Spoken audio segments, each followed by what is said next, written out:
For 8 long years, I watched as my family repeatedly excluded me from their gatherings, as if I wasn't worthy of a place at the table. My mother, the matriarch of our family, always had room for my sister's children and her husband, but when it came to me and my 2 kids, there was simply never enough space. Every year, I would receive the same excuse from my mom: "Amelia, I'm so sorry, but there just isn't enough room at the beach house this year." And every year, my sister Olivia and her family were treated like royalty.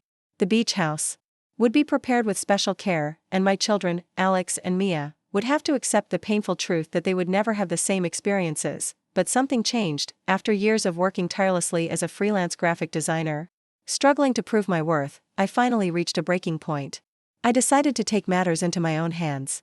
I took all that I had built, all my hard work, and turned it into something no one could ignore. What happened next?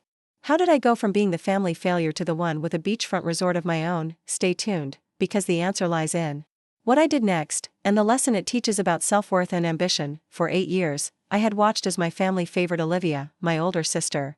She was married with 4 children, and somehow, that made her the golden child in the eyes of our mother. She and Mike, her husband, had created the perfect family, with their cozy house and a stable life.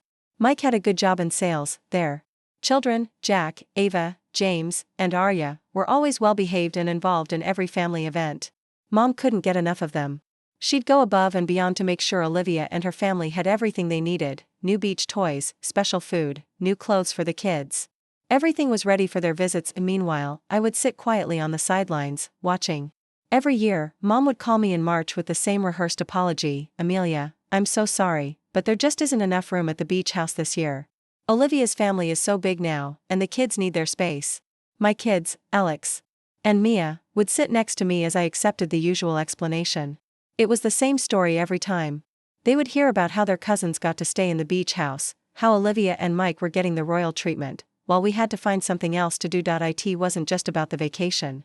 It was about years of feeling like we didn't matter, like I was less important than Olivia. Mom and I had never been close, but this favoritism made it worse. Every time Olivia would post photos of their family vacations on Instagram, I felt the sting.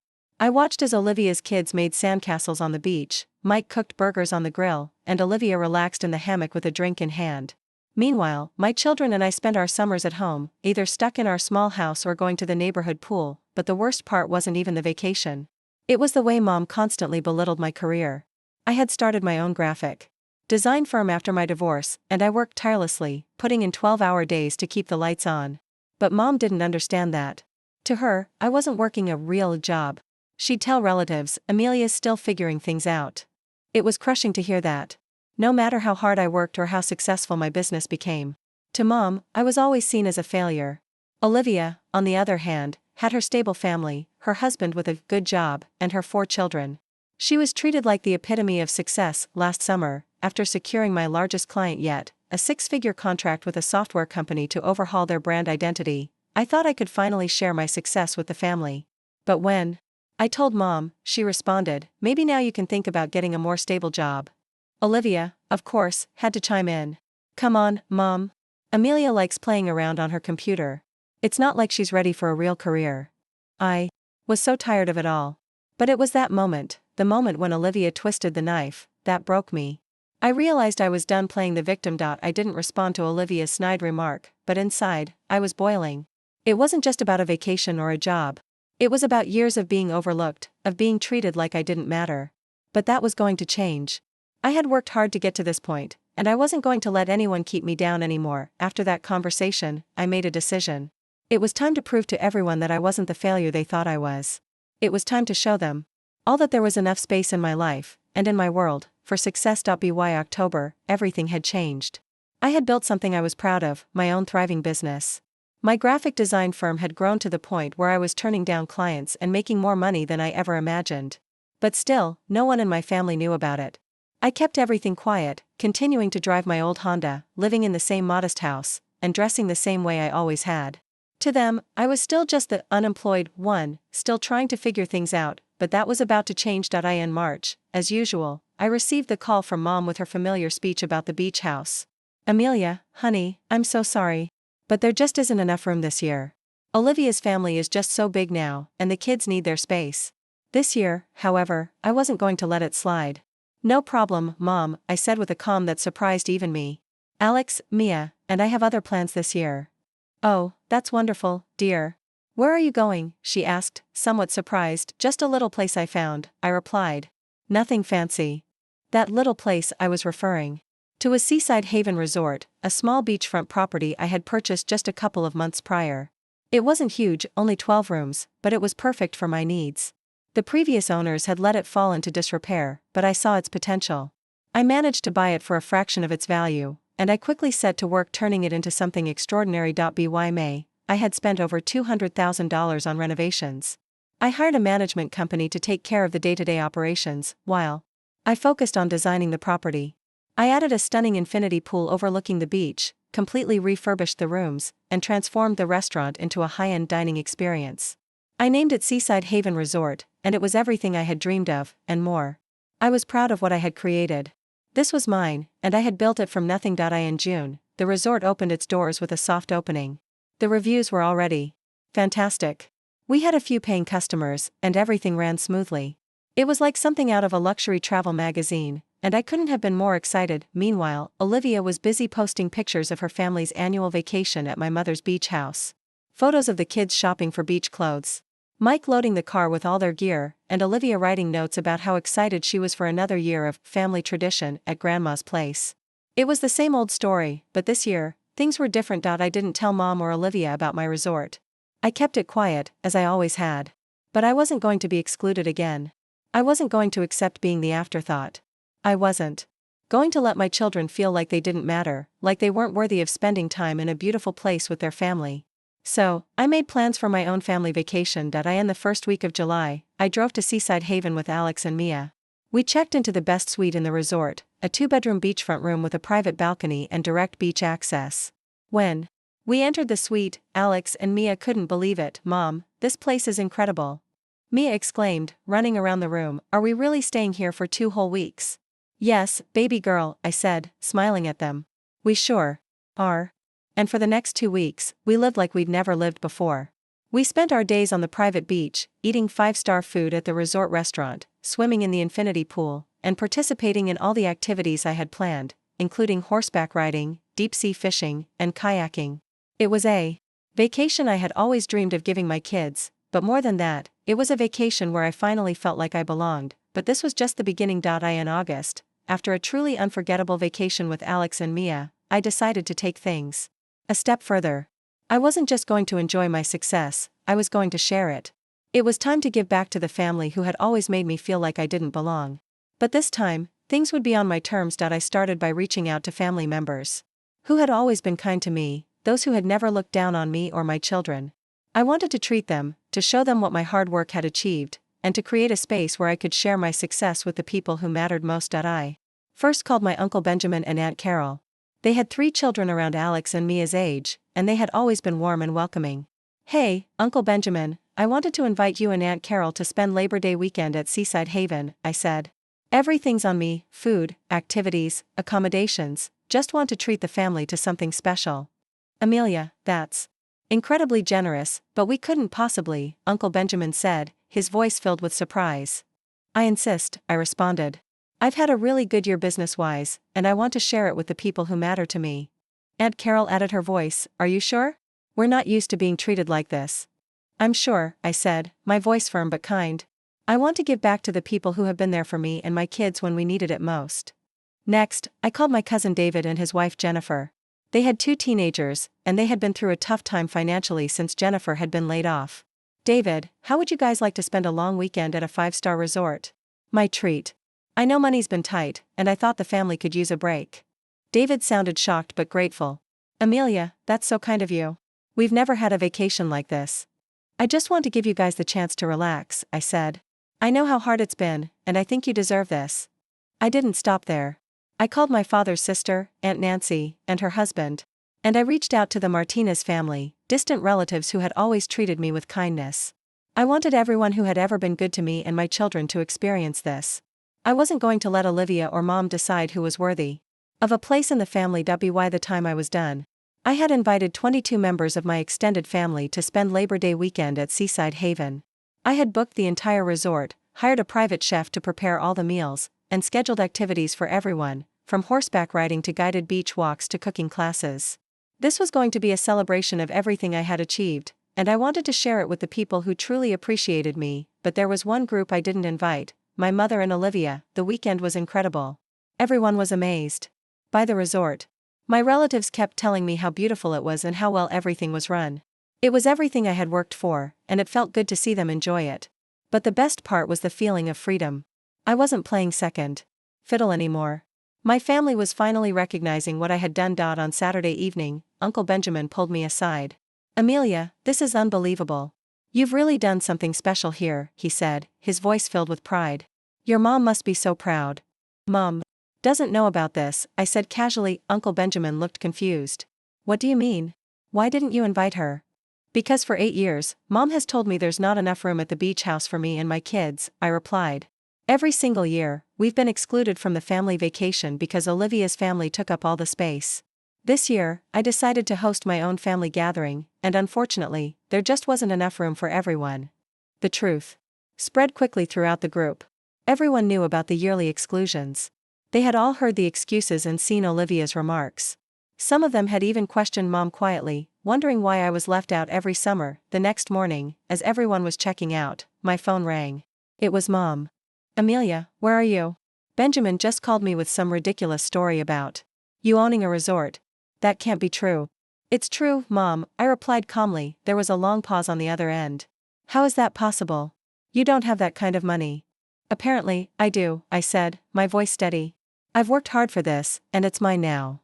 Another pause. "Amelia, I'm confused. If you could afford something like this, why didn't you tell us? Why didn't you invite us?" "Because you never invited me to the beach house," I said simply. There was silence for a moment.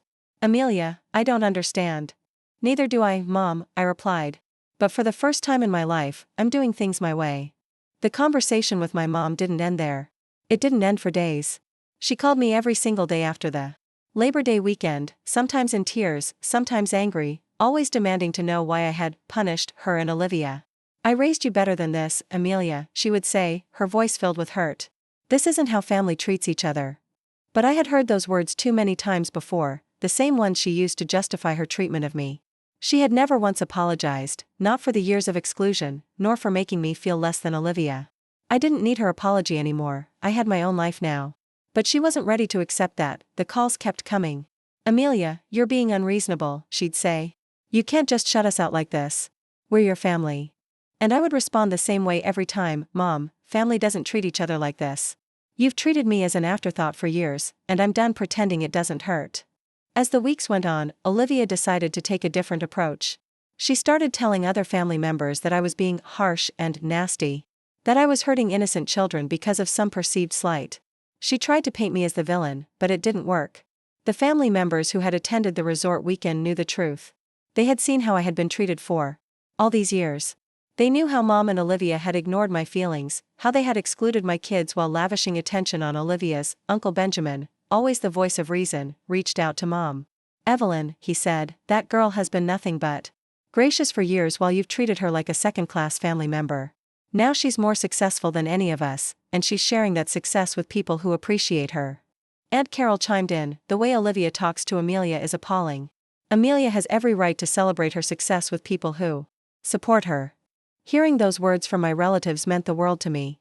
For years, I had been the one covering up the family's dysfunction, pretending everything was okay when it wasn't.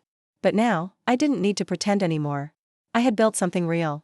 I had created a place where I was respected and appreciated, and that meant everything. By the time Thanksgiving rolled around, the dynamics had shifted. Mom called me early in November, just like she always did. "Amelia, I hope you'll come to Thanksgiving dinner," she said, trying to sound conciliatory. "I know we've had our differences, but it's important for the family to be together." I paused for a moment before responding. "Will there be enough room for everyone, Mom?" Her voice faltered. "Of course, there will. Don't be ridiculous." "Interesting," I said, my tone firm. "Your dining room table seats 8, Olivia's family is 6 people, you and Dad make 8. Where exactly are Alex, Mia, and I supposed to sit?" There was a long silence. "Well, we'll figure something out. We always do. Right. Olivia's family gets the main table, and my kids and I get folding chairs in the kitchen," I said, my voice steady. "Thanks, but we'll pass." Mom was upset. Amelia, you're being unreasonable. No, Mom, I replied. Calmly. I'm being realistic. For the first time in my life, I'm being realistic about how this family works. Instead of going to my mother's house for Thanksgiving, I invited Uncle Benjamin and Aunt Carol's families, the Martinez family, and some other relatives who had always supported me to Seaside Haven. We had a wonderful Thanksgiving dinner at the resort, prepared by the private chef. There was plenty of room for everyone, and the kids had a blast playing on the beach after dinner. It was the first time I felt truly appreciated by my family, but the story didn't end there. In December, Mom called again. Amelia, I've been thinking. Maybe we should have Christmas at your resort this year. It would be nice for everyone to see what you've built. I wasn't going to fall for it. That's a generous offer, Mom, but the resort is booked solid through New Year's. I don't have any availability. Her voice dropped, almost pleading. But surely you could make an exception for family? I could make an exception. For family, I replied, but only for the family that treats me like family. There was a long pause on the other end. I don't know how to fix this, Amelia. I let out a breath, feeling a mixture of exhaustion and relief. Maybe you can't fix it, Mom. Maybe some things are broken beyond repair. Mom hung up, but I didn't feel sad. For the first time in years, I felt free. The months that followed were some of the most satisfying of my life. I had built Seaside Haven into a thriving resort, and the business was taking off in ways I had never imagined. The reviews were glowing, word of mouth was spreading, and I had a steady stream of clients eager to experience what I had created. My graphic design firm, too, was flourishing. I was expanding, hiring new employees, and my reputation was growing in the industry. But the best part of all was seeing my children thrive. Alex and Mia were growing up in an environment where hard work and perseverance were valued, where they could see that success wasn't about luck, but about creating opportunities for yourself. They were learning that you don't have to settle for less just because someone tells you it's enough. One night, as we sat on the veranda of Seaside Haven, enjoying a meal prepared by our private chef, Alex looked at me and asked, Mom, when are we going to Grandma's beach house again? I paused for a moment before responding, feeling a twinge of sadness. We're not, sweetie.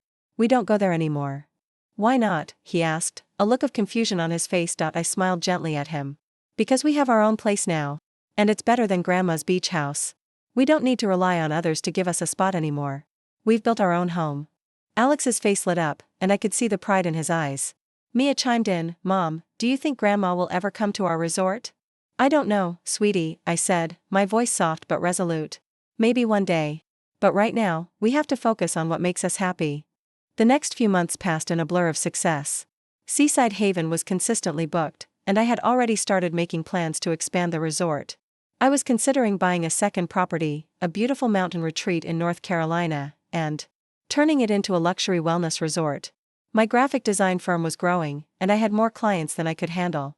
I had hired 3 new employees and was thinking about offering additional services, including digital marketing. The success wasn't just financial, it was personal. For the first time in my life, I felt at peace. I was no longer chasing approval from my family or anyone else. I had created something of my own, and that was all that mattered. But even though things were going well, I knew the family drama wasn't over. As Thanksgiving approached, Mom called again. Amelia, I know things have been difficult between us, but I've been thinking about it. Maybe we can work something out. I really want to fix things. Her voice was softer than it had been in months, but I wasn't ready to forgive everything just yet. Mom, I appreciate that you're trying, but it's not that simple. I know, she admitted. I've made mistakes. I treated you badly for years, and I'm sorry. I don't expect things to go back to how they were, but I'd like to try again. I let her words hang in the air for a moment before responding. I don't know if we can go back to what it was. But I'm willing to try to move forward. It's going to take time. I wasn't ready to open the door to a perfect reconciliation. Not yet. But I had to admit, hearing her apology meant something. It meant she was starting to understand the damage she had caused. For Christmas, I had planned a quiet celebration with Alex and Mia at home. But I had also invited some of the family members who had supported me to join us at Seaside Haven. We had a small gathering, just a handful of people, and it was everything I had hoped for. There was no tension, no passive-aggressive comments, no feeling of being lesser than. It was just a joyful, peaceful Christmas with the people who mattered most. Then, a few weeks later, a surprise came. Olivia sent me a friend request on Facebook. I stared at the screen for a long time, unsure of what to do. For months, I had been ignoring her attempts at communication. I had blocked her calls and texts, but now she was trying again. Part of me wanted to accept the request, to open the door to a conversation, but I wasn't ready. Not yet. I declined the request without a second thought. It wasn't long after that I received a call from David, my cousin. Amelia, I just wanted to let you know that Rachel is getting married in October. She really wants you to be there. I paused. Rachel had always been kind to me, even when the rest of the family treated me like an outsider. I thought about it for a moment. I wasn't going to let family drama ruin another important event. I'll be there, I said finally. But I'm bringing security. David seemed surprised. Security? At a wedding? Yes, I said. Firmly. I just want to make sure things don't get out of hand. When the wedding day arrived, I dressed Alex and Mia in their finest clothes. We arrived at the vineyard where the wedding was being held, and I could see that Rachel had put so much effort into the day. It was a beautiful setting, and for the first time in a long time, I felt like I belonged. I was surrounded by people who appreciated me, who valued my success, and that was more than enough. As the evening progressed, Mom approached me during cocktail hour. Amelia, you look wonderful, she said, her voice tentative. The kids have grown so much. I smiled politely but didn't engage in a long conversation. This wasn't the time or place for that. Olivia, ever the opportunist, came over soon after, standing beside Mom, acting like everything was fine. Hi, Amelia, she said, barely acknowledging my children. Hi, Olivia, I replied coldly. The conversation was awkward, and I felt no need to pretend anymore. I had moved past it. As I watched my children interact with their cousins, I couldn't help but feel a sense of pride. They were happy, confident, and secure in their own worth. They didn't need anyone's approval. But later, during the dinner, something unexpected happened. Rachel, the bride, came up to me with tears in her eyes. Aunt Amelia, thank you for being here, she said, her voice full of emotion. I know things are hard with Grandma and Olivia right now, but it means so much to me that you're here. I hugged her tightly, feeling a warmth that wasn't just from the wine. I'm here for you, sweetheart. Always. The wedding was a turning point, not just for me, but for the entire family. The awkwardness lingered, but it was clear that things had shifted. Mom and Olivia may have hoped the family drama would disappear, but I wasn't interested in pretending anymore. The dynamic had changed irrevocably. I had carved my own path, built something remarkable, and now I wasn't going to shrink myself just to fit in with their outdated perceptions of who I was. As the months passed, I continued to focus on my businesses. Seaside Haven was thriving, and I had just completed a soft opening for Mountain View Lodge, the second property I had purchased in North Carolina. The lodge was still in the early stages, but the potential was undeniable. The spa was up and running, the meeting facilities were in place, and I had a growing clientele who loved the retreat's peaceful and luxurious atmosphere. The resort wasn't just a business anymore, it was a symbol of everything I had worked for. But despite my success, Mom continued to call, sending messages about family healing, apologies, and forgiveness. She was trying to make amends, but it didn't come with any real understanding of the depth of the hurt she had caused. For so long, I had been the one who bent over backwards, trying to keep the peace in the family, trying to make everyone comfortable while being treated like an afterthought. I wasn't going to do that anymore. One day, I received a call from Olivia. This time, it was different. Her voice wasn't as defensive, and she didn't try to shift the blame. Amelia, I've been thinking a lot about everything, she said, her tone more reflective. I owe you an apology. I was quiet for a moment, unsure of how to respond. After all the years of belittling comments, after everything, I wasn't sure I was ready to forgive her just yet. But I gave her the space to continue. I'm sorry for the way I treated you, Olivia said, her voice shaky. I know I've made you feel like you weren't enough. I was jealous of you, Amelia. I was jealous of your freedom, your creativity. You've built something incredible, and I couldn't see that for so long. I'm sorry for trying to tear you down instead of supporting you. I took a deep breath, letting her words sink in. Olivia, it took you a long time to say that. I replied, my voice steady but not unkind. And it means something, I guess. But it's not just about the resort or the business. It's about the way you treated me for years. The way you and Mom made me feel like I wasn't good enough, like I was a failure because I didn't follow the same path you did. There was a long pause on the other end. I know, she said finally. I was wrong. And I'm sorry. I nodded. Even though she couldn't see me. I'm not sure we can go back to what we had, Olivia. But maybe we can start fresh. I'm not the same person I was before. And you're not either. She sighed, relieved. I understand. I don't expect things to be perfect, but I'd like to try. Maybe we can build something new, something different. I thought about it for a moment. Maybe. But it would take time, and I wasn't willing to sacrifice my self-respect just for the sake of family unity. We'll see, I said finally. After that conversation, things started to change slowly. Olivia began to support my work, to respect what I had built. And though things were still tense with Mom, there was a subtle shift. She stopped calling me every day, demanding explanations for my decisions. Instead, she began to express a desire to understand. "I've been thinking about our conversations, Amelia," she said one day. "I was wrong. I didn't realize how much I hurt you." I didn't respond right away, still processing her words. But I knew, deep down, that things had changed. I had created my own peace, and that peace was not something I was willing to compromise on for anyone, not even my family. But the most satisfying part of all was seeing Alex and Mia grow up in a world where they knew their worth. They weren't defined by the opinions of others. They knew that success wasn't about playing by someone else's rules. It was about creating your own path and having the courage to follow it, no matter what anyone else thought. The changes in our family dynamic became more apparent during the next few months. Thanksgiving came and went without any major incidents. Mom had invited me to her house again, but I politely declined. Instead, I hosted a small gathering at Seaside Haven for a handful of family members who had supported me from the start. The atmosphere was warm, genuine, and full of laughter, something I hadn't felt in years. For the first time, I realized that I had created the kind of family I had always longed for. Meanwhile, the resorts were thriving. Seaside Haven was consistently booked, and I was seeing more corporate clients come through, particularly for team-building retreats and high-end family vacations.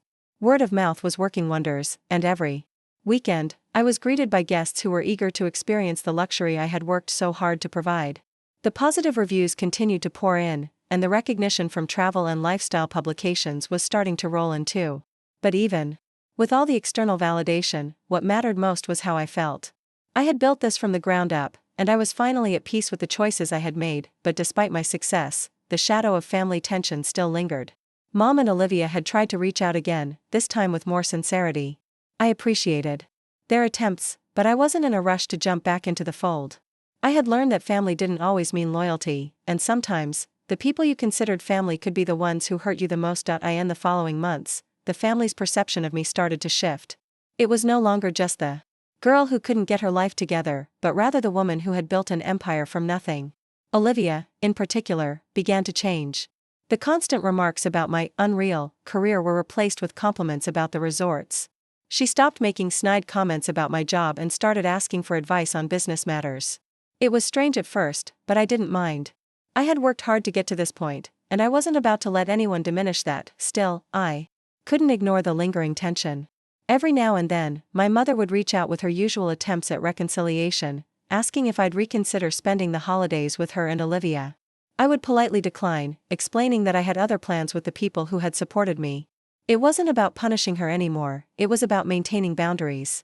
I had spent years trying to please her, trying to gain her approval. And all it had done was leave me feeling less than. Now, I was choosing to invest in relationships that were built on respect, not obligation. I was no longer the family's peacemaker. I wasn't the one who bent over backwards to smooth things over and make everyone comfortable. I was living life on my own terms, and that meant surrounding myself with people who valued me, not those who used me. As the year drew to a close, I reflected on everything I had accomplished.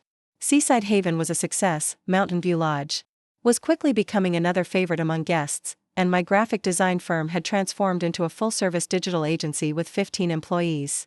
It wasn't just the business success that brought me pride, it was the fact that I had built it all from the ground up. I hadn't relied on anyone else to give me a seat at the table. I had created my own seat. Alex and Mia were thriving too.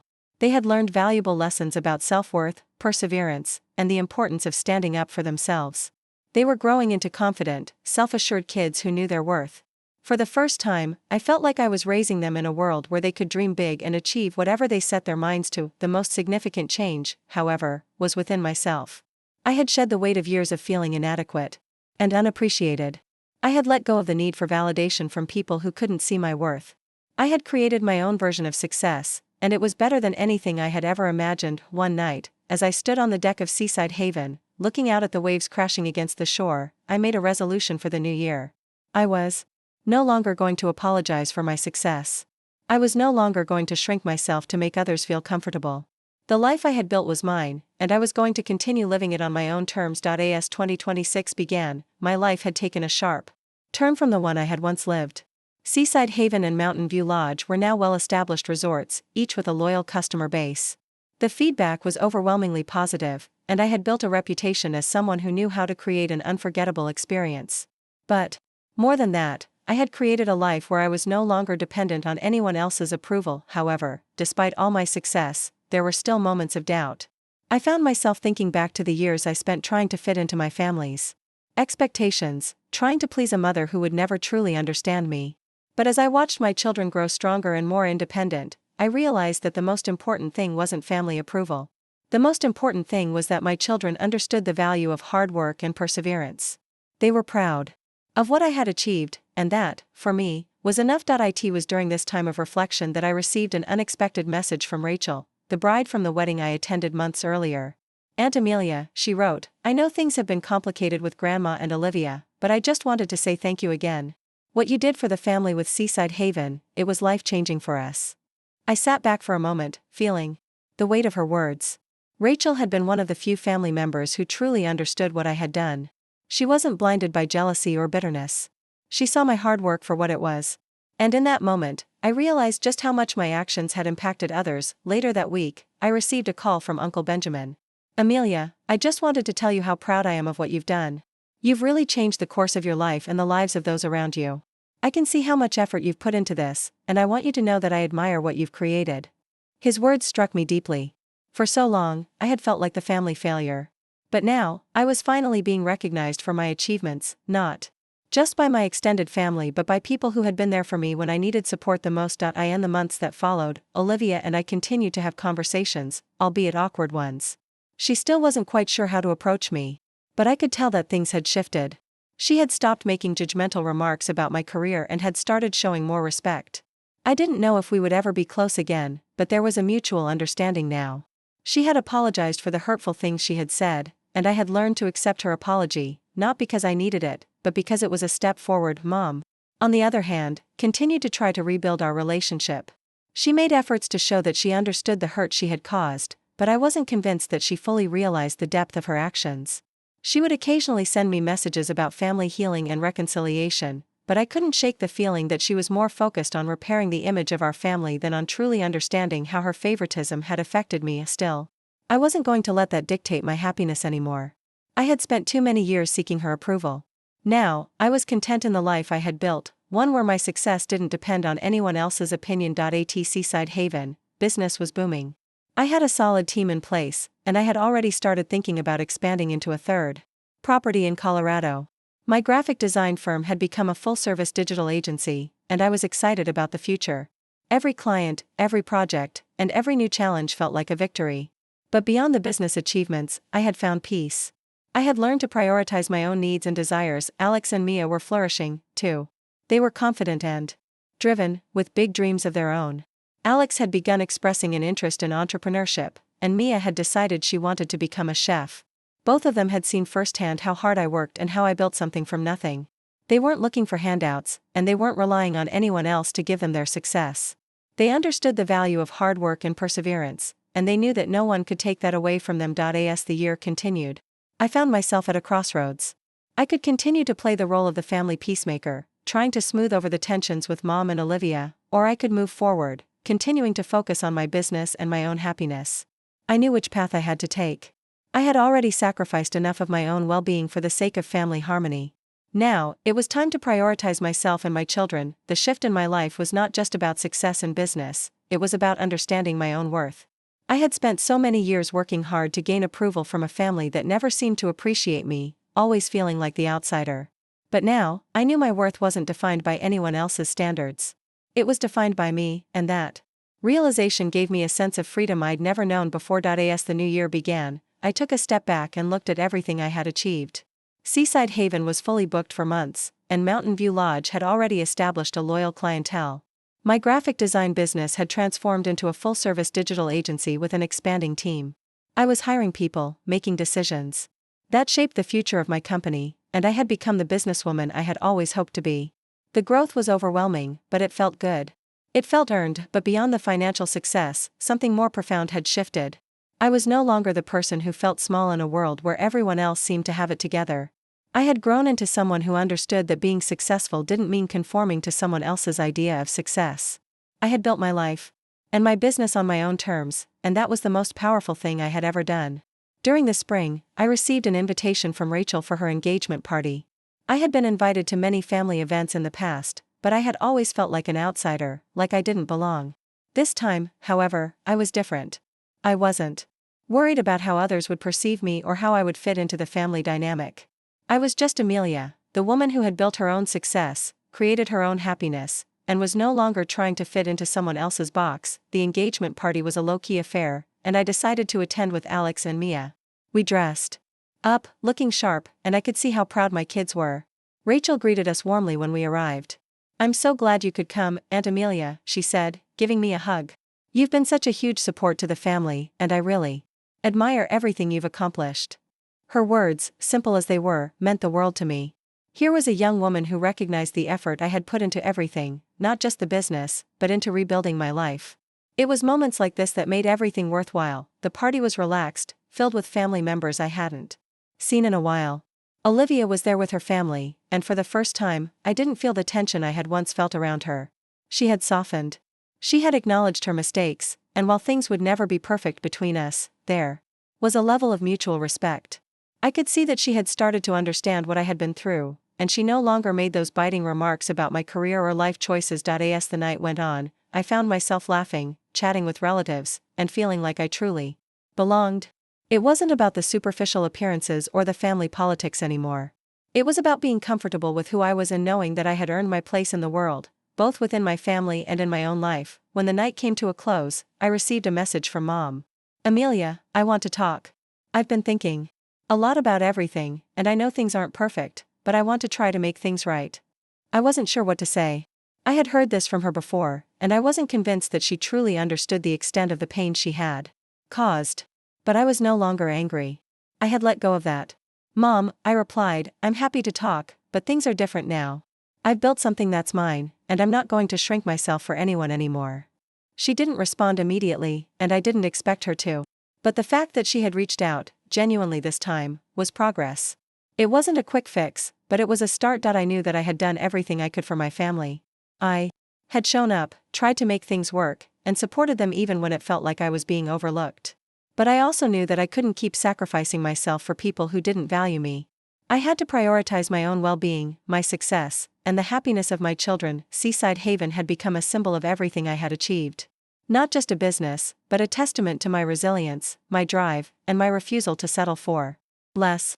It had also become a sanctuary for my children, a place where they could grow and learn that hard work pays off, that family doesn't have to be about blood, but about mutual respect. In the end, I had learned that sometimes the best revenge isn't about getting back at the people who hurt you. It's about creating something so wonderful that people can't help but admire it. It's about building your own table, your own space, and then inviting those who truly value you to sit with you. As I watched the sunset over Seaside Haven, I realized that I had everything I had ever wanted: success, happiness, peace, and the freedom to live life on my own terms. As the year progressed, everything continued to fall into place. My business was flourishing, my children were growing up to be confident and strong individuals, and my family, though still complicated, was beginning to shift in ways I never expected. The tension that once existed between me, Mom, and Olivia had started to fade, replaced with a new understanding.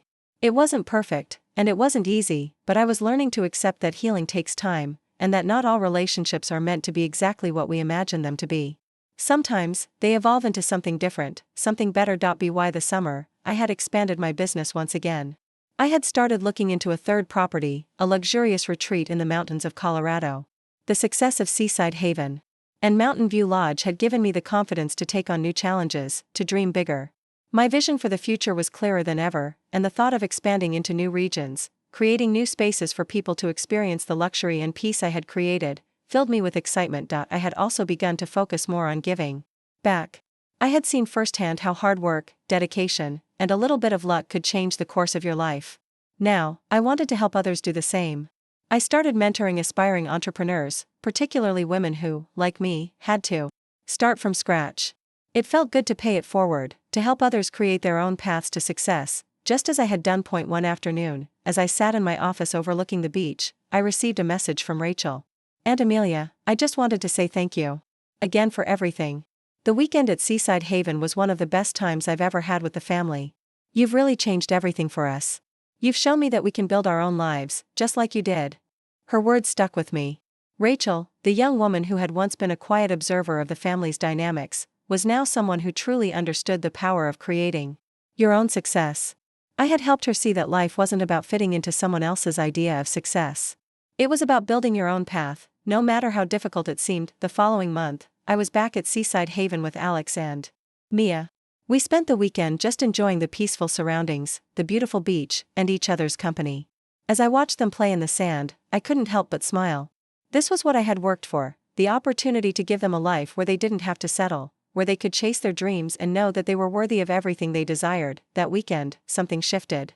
For the first time in years, I felt truly at peace with everything. I wasn't trying to prove anything to anyone anymore. I wasn't looking for validation from my family, from society, or from anyone else.